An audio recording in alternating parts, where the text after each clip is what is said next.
90 оны тооцоолын газрын үйл ажиллагаа ялангуяа Монгол иргэд бүгд найрамд хатад болсон газар нутагт гэмтрийг зөрчилд холбогдох хохирох тохиолдол юу хэрэг вэ? Тийм дээр даав гарах хэмжээ яаж ажиллах юм бэ? За 90 замууд 90 бомбтоор бол өдөрт бол 9700 гаруй давхарцантайгаар иргэд зорчдог.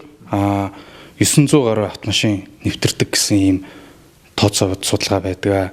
Тэгээ энэ иргэдийн хөдөлгөөн их байгаагийнхаа хэрээр гэмтрэг зөрчилд холбогдох асуудлууд бас гарч ирдэг. За манай консулын газар бол иргэд хариуцсан иргэдийн чиглэлээр бол нэлээд арга хэмжээнүүд авч явуулж оны эхнээс бол зарим нэгэн тодорхой үр дүнд хүрч байна. Тухайлбал одоо та бүхэн мэдж байгаа энэ оны 4-р сараас эхлээд 90 хотод бие үнэлжсэн охтуудын үйл ажиллагаа, эмэгтэйчүүдийн үйл ажиллагааг саармөгжүүлэх дасан зохицох чиглэлээр хятадын айлын талын холбогдох байгууллагуудад хүсэлт тавиад тодорхой үр дүнд хүрээд явж байна. 2016 оны сүүлээр албан бустойгоор 90 хотод ер нь бол 300 гаруй, бараг 400 бие үнэлэгч Монгол эмэгтэйчүүд байна гэсэн тооцоо байсан.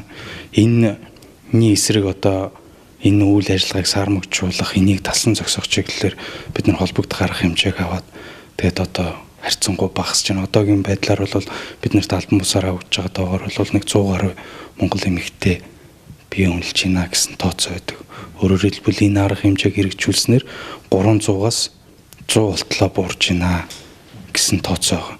Өөрөөр хэлбэл энэ арга хэмжээг яагаад хэрэгжүүлж байгаа юм бэ гэхээр явцуудаар нь авч үзэх юм бол тухайн бие үнэлж байгаа Монгол улсын иргэн эмэгтэйг болцшгүй гэмт хэрэг зөрчлөөс урьсан сэргийлж байгаа нэг чиглэл.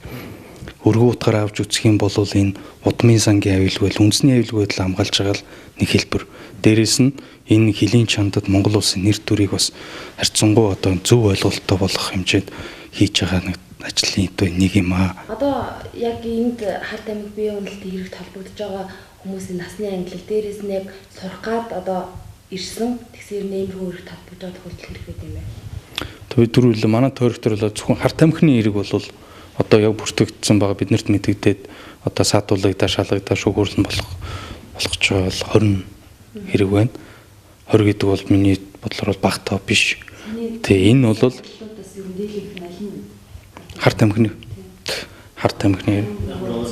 хамгийн хүнд одоо энэ баригдж байгаа одоо жишээлбэл энэ 20 залуучууд хориулаа тээвэрлж байгаад баригдсан байна. Эдгээр залуучууд маань ялын хувьд одоо 15 жил авч байгаа хамгийн хүнд ялыг авч байгаа тохиолдол нь авах одоо юм эрсдэлтэй нь ерөнхийдөө аа.